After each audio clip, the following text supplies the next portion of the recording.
Welcome everyone. If you want to sleep like a baby, you have come to the right place. Welcome to the Sleep Secret series. If you want to make your sleep better, we are going to do that right now here.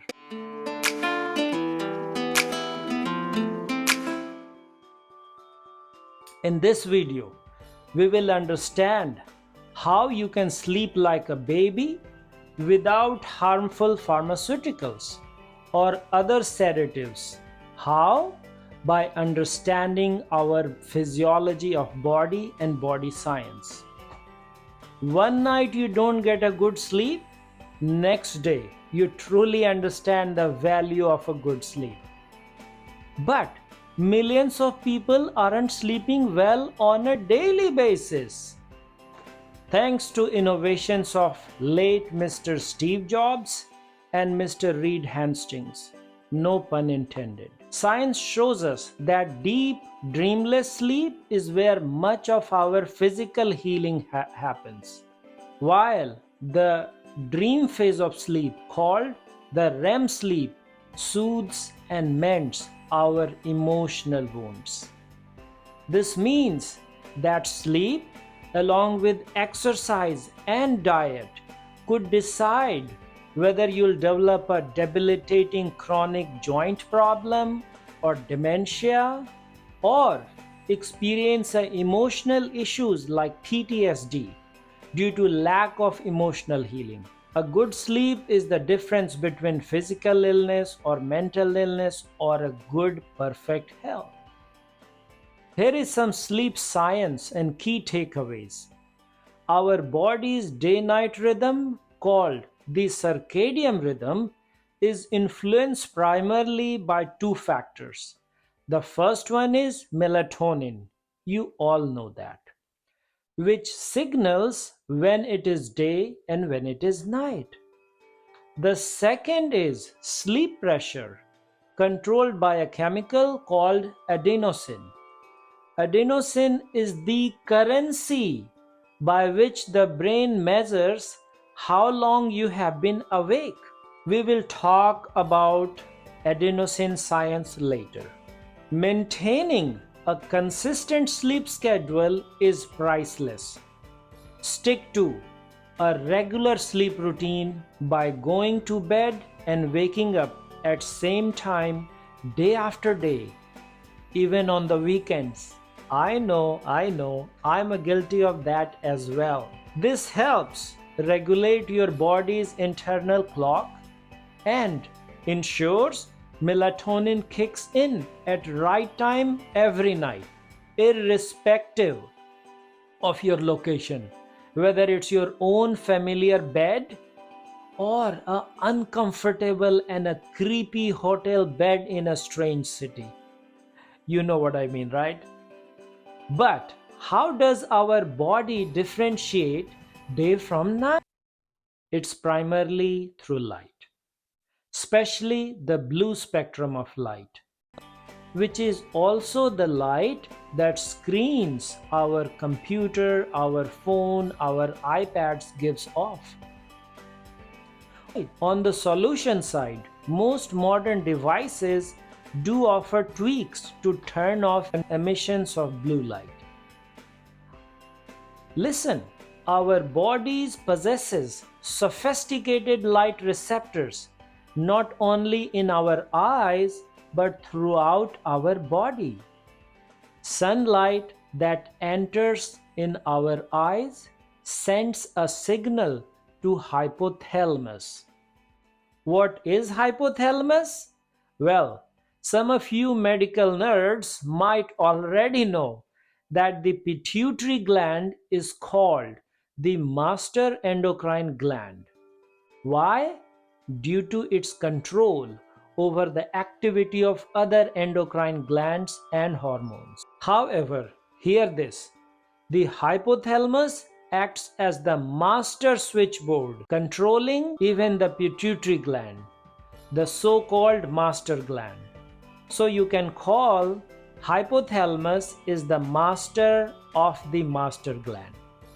And guess what is the master of this master gland? It is primarily light. So light is the master of the master of the master. So you can understand the significance of light exposure for our well-being. But when you should be exposed to bright sunlight, the timing.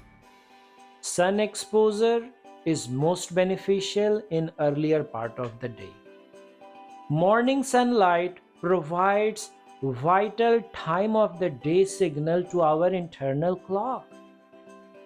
And as we discussed, apart from controlling numerous other hormones, morning sunlight exposure also suppresses melatonin, the sleep hormone, so you feel fresh and awake, and increases two crucial hormones, cortisol and serotonin.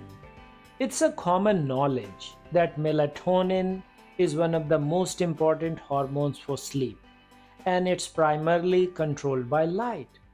But most people are not aware of the relationship of sleep with serotonin and cortisol. So, let's first talk about serotonin. Stimulated by morning light, not only serotonin uplifts your mood so you feel happy, but also converts into melatonin later in the night, promoting better sleep at night.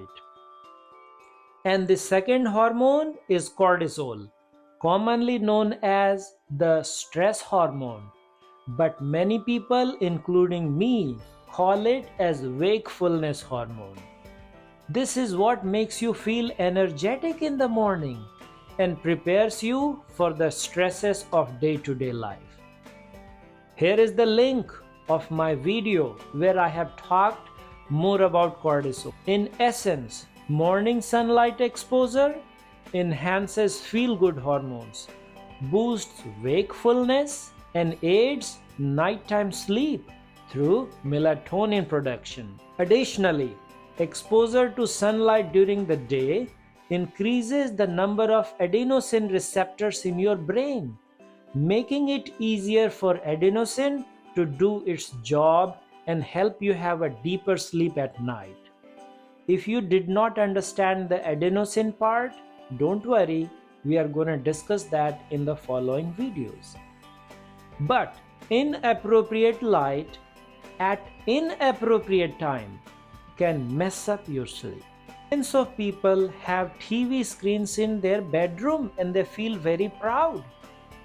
They take their smartphones with them on their bed as if it's their girlfriend or boyfriend. What's wrong with that though? First, it sets up a wrong reflex for your body. As you know, our body's majority of functions are controlled by automatic reflexes. The body starts associating being awake while on bed.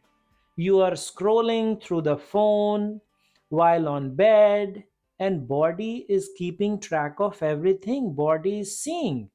I am on bed, having fun, awake, staring the bright light. That becomes your habit, which is opposite of what you want. Being on bed should automatically makes you sleepy.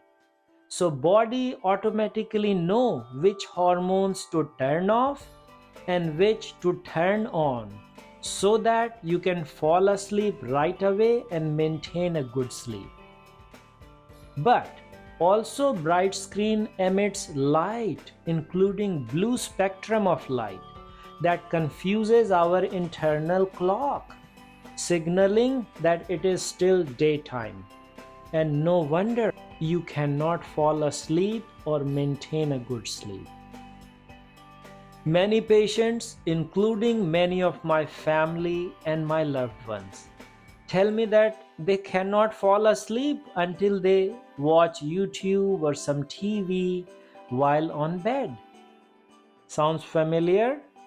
Like smoking relaxes me, or shooting heroin is the only thing which gives me energy, or Without soda, I can't go on doing my job.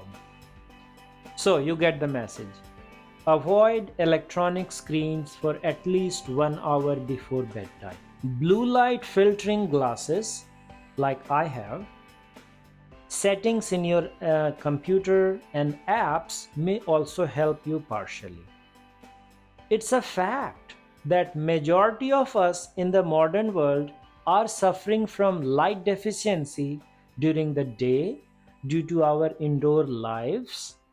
I'm victim of that too. And a deficiency of darkness at night due to light pollution thanks to our bright screens and light coming from outside.